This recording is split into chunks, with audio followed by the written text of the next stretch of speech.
Oke, baiklah kita mulai. Assalamualaikum warahmatullahi wabarakatuh. Waalaikumsalam warahmatullahi wabarakatuh. Ya, hari ini kita akan sambung pembelajaran kita minggu lalu masih tentang sistem sirkulasi, tapi hari ini kita akan masuk ke sistem peredaran limfe atau peredaran getah bening ya. Oke, kita ke PowerPoint-nya sebentar.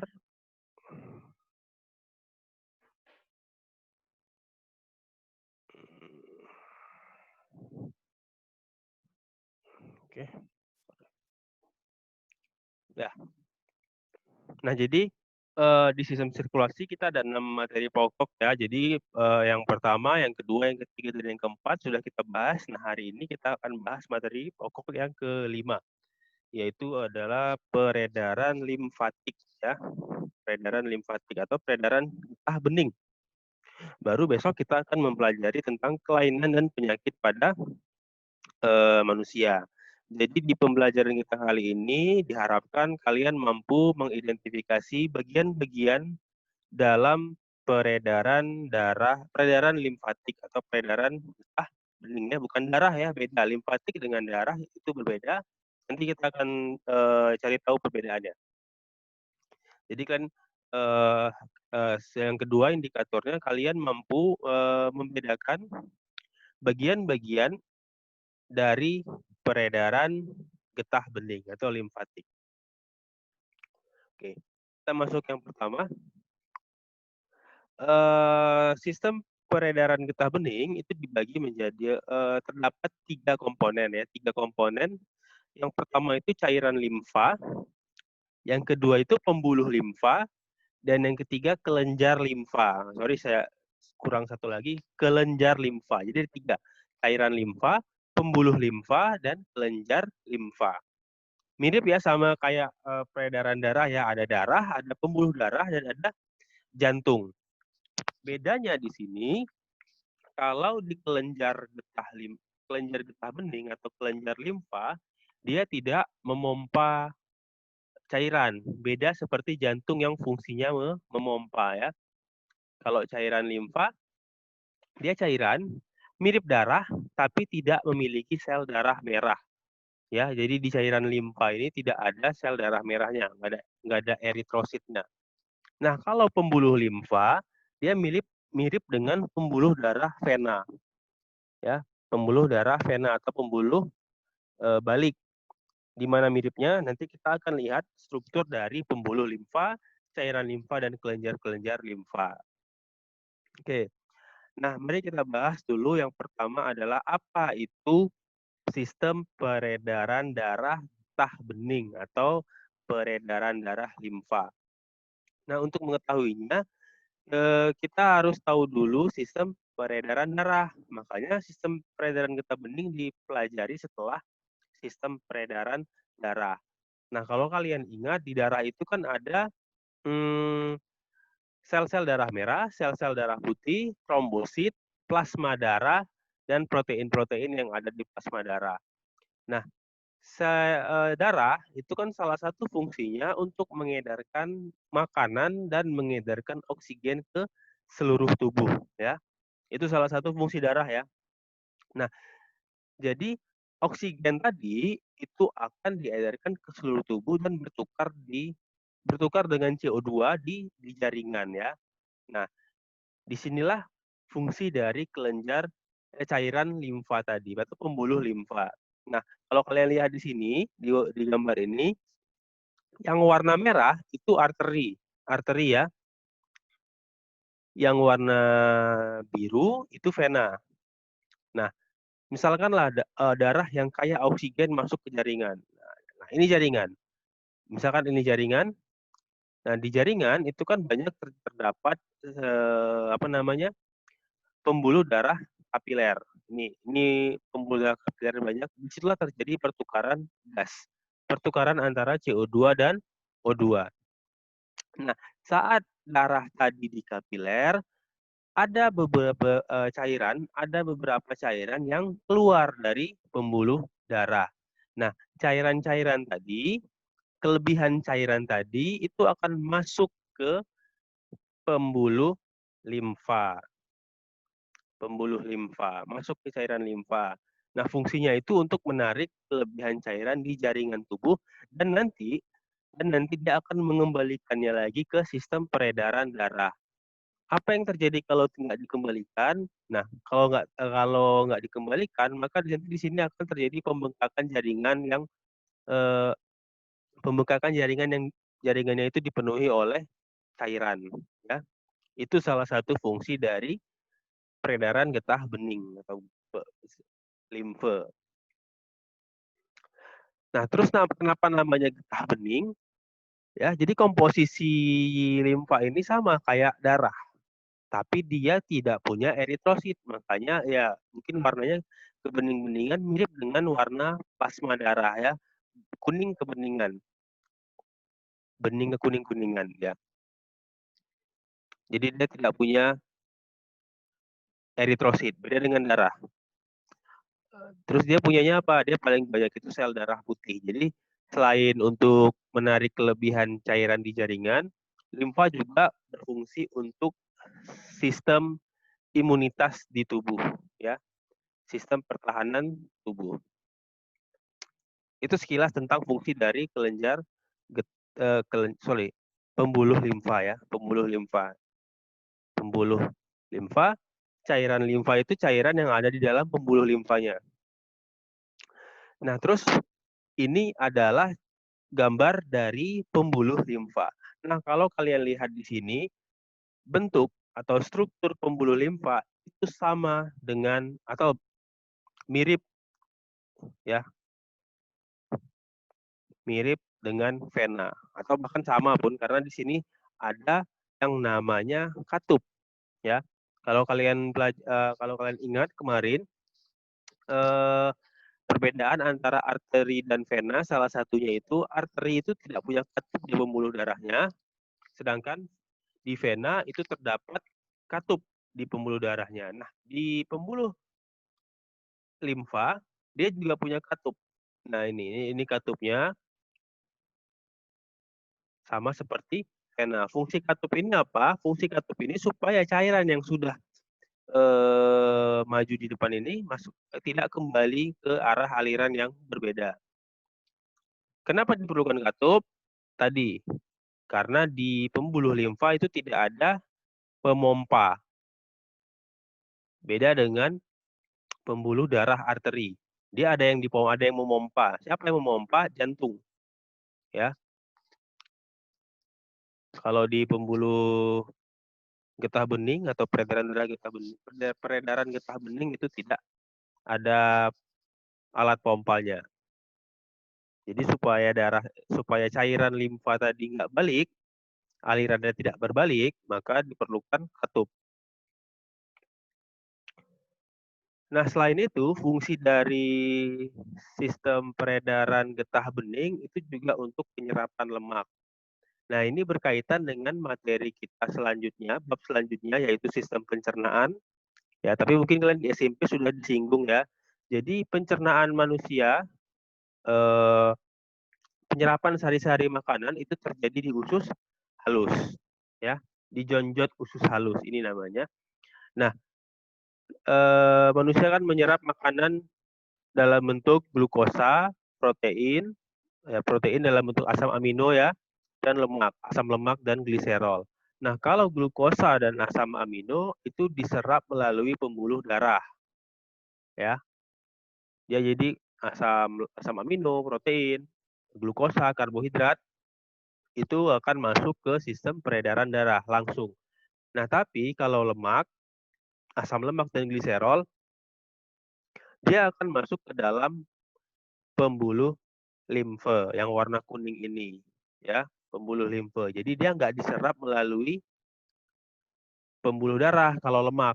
Kalau lemak itu masuknya ke pembuluh limfe. Nah, ini akan kita bahas lagi lebih detail di sistem pencernaan ya. Kenapa bisa lemaknya beda? Nah, kalau tadi kita sudah bahas tentang cairan limfa dan pembuluh limfa, nah sekarang kita akan bahas tentang kelenjar kelenjar limfa. Nah, kelenjar limfa yang paling gampang kalian temui itu ada di dalam mulut kalian, tonsil, ya.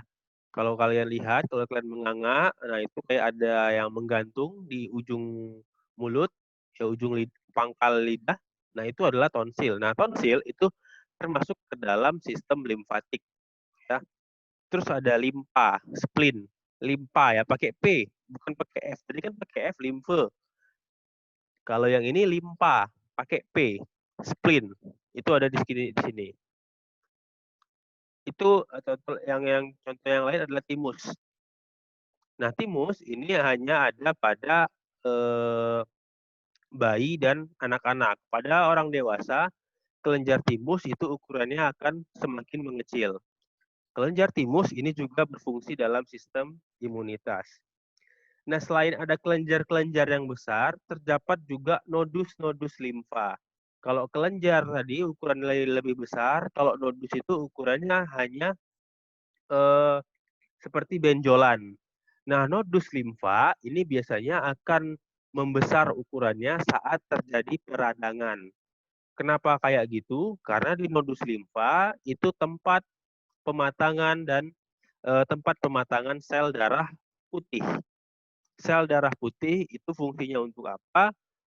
Untuk melawan organisme yang masuk ke dalam tubuh. Nah, contoh yang paling kalian mungkin nih contoh yang bisa kalian rasakan sendiri misal saat kalian sariawan. Ya, kalau kalian sariawan di bibir misalkan kan berarti kan ada luka di situ ya, ada luka. Ini sariawan yang besar loh. Jangan yang kecil nanti nggak terasa. Yang besar ada luka. Nah, biasanya kalau kalian pegang leher kalian itu kayak ada benjolan. Nah, benjolan itu apa? Itulah nodus limfa yang sedang membesar. Ya.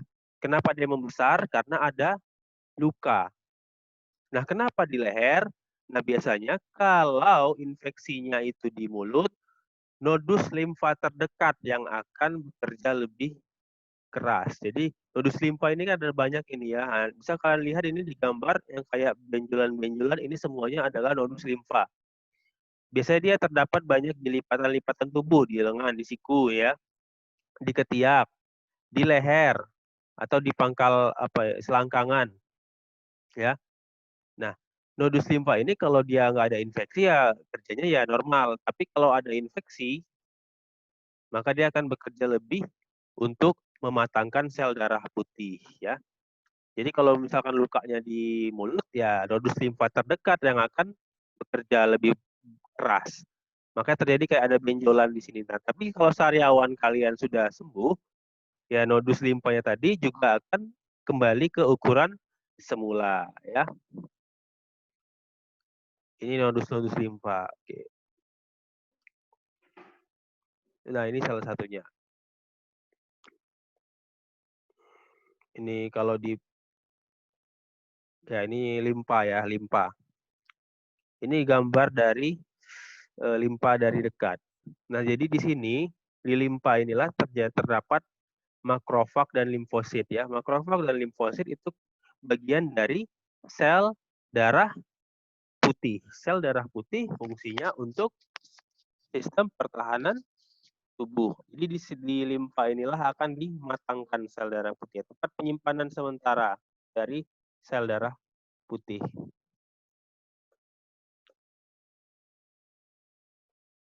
Oke, jadi gitu. Karena limfa nggak banyak lagi. Jadi bagian sistem peredaran getah bening ada 3 tadi ya. Ada cairan limfa, ada pembuluh limfa, dan satu lagi ada kelenjar limfa. Kelenjar dan nodus ya. Kalau kelenjar itu yang ukurannya lebih besar, kalau nodus itu ukurannya yang kayak seperti benjolan-benjolan. Nah, cairan limfa ini komposisinya mirip sama darah, hanya saja dia tidak punya eritrosit.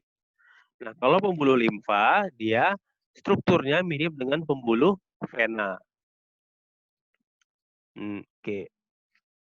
Jadi fungsi kelenjar limfa, fungsi peredaran getah bening atau limfa ini salah satunya untuk menarik kelebihan atau mengangkut kelebihan cairan di jaringan tubuh dan mengembalikannya ke sistem peredaran darah. Jadi kalau di cairan yang keluar-keluar di sini akan ditariknya, diserapnya, dan akan dikembalikannya lagi ke sistem peredaran darah. Jadi kelenjar limfa ini, pembuluh limfa ini akan terhubung dengan pembuluh darah, ya. Biasa dia terhubungnya itu di bagian bahu, pembuluh darah yang ada di bahu. Nanti dia bermuara ke situ. Oke, ini salah satu fungsinya untuk penyerapan lemak tadi ya. Nah, ini adalah lokasi-lokasi dari nodus limfa. Jadi misalkan lah kalau kalian lagi luka, misalkan lukanya di lengan, ya lengan atas, misal luka. Nah, terus kalian merasakan sesuatu yang kayak agak menonjol di bagian ketiak kalian. Itu apa? Nah, itu bukan kanker atau tumor atau sejenisnya, tapi itu adalah nodus limfa yang sedang membesar. Kenapa membesar? Karena dia sedang mematangkan sel-sel darah putih untuk melawan mikroorganisme yang masuk ke dalam tubuh dari luka tadi. Ya. Nah, terus kenapa yang di ketiak yang membesar? Kenapa nggak di leher atau di kaki ya? Karena lokasi luka tadi di mana? Di lengan atas. Berarti nodus limfa terdekat yang akan bertugas lebih banyak untuk melawan mikroorganisme yang masuk dari si lengan tadi. Berarti kalau lukanya di paha, berarti yang di selangkangan. Kalau di leher atau di mulut atau di bagian kepala, itu yang di leher, yang di ini ya. Oke. Jadi ini adalah bagian-bagian dari sistem limfatik atau kelenjar-kelenjar limfatik. Nah, terus di sini ada appendix atau usus umbai cacing. Nah, ini masih diperdebatkan ya apakah dia masuk ke dalam sistem limfatik atau tidak. Karena memang kan appendix ini belum diketahui fungsi sebenarnya dari umbai cacing. Tapi sebagian ilmuwan itu memasukkan dia ke sistem limfatik. Jadi dia berperan dalam sistem imunitas tubuh. Oke. Terus di sini ada bone marrow. Kenapa ada bone marrow? Ya karena di sumsum tulang itu terdapat memproduksi sel darah putih ya. Sel-sel darah putih itu juga diproduksi di sumsum tulang. Oke. Oke, nah sebelum saya akhiri, saya bertanya dulu ke satu orang tentang pelajaran kita hari ini. Putri Dini sudah. Dery Arditya. Coba Dery hidupkan mic-nya Dery. Yes, sir. Ya. Dery, coba kamu jelaskan tentang pembuluh limfa.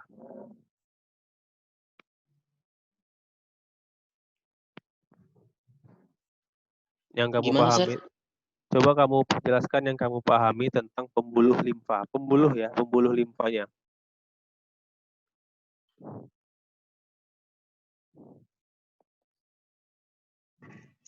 Yang saya ketahui tentang pembuluh limfa itu, sir, strukturnya itu hampir mirip sama pembuluh vena, yaitu memiliki katup. Apa fungsi katupnya tadi? Agar apapun. Lihat gambarnya ini. Zat-zat yang sudah masuk tidak kembali ke tempat asalnya lagi, sir. Kurang lebih. Zat apa? Ada apa di dalam pembuluh limfa? CO2 atau O2 ya? Cairan limfa, ya. Oh, ini. Ya, jadi di dalam pembuluh limfa ini ada apa ya? Ada cairan limfa, ya. Cairan limfa itu isinya apa?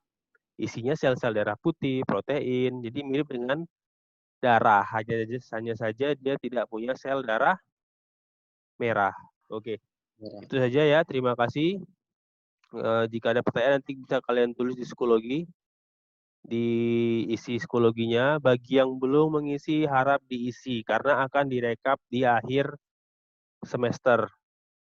Jadi jangan sampai ada yang kosong ya. Oke, terima kasih Bapak Airi. Sampai jumpa lagi besok. Kita akan belajar tentang kelainan dan penyakit pada sistem peredaran darah. Terima kasih Bapak. Assalamualaikum warahmatullahi wabarakatuh. Waalaikumsalam.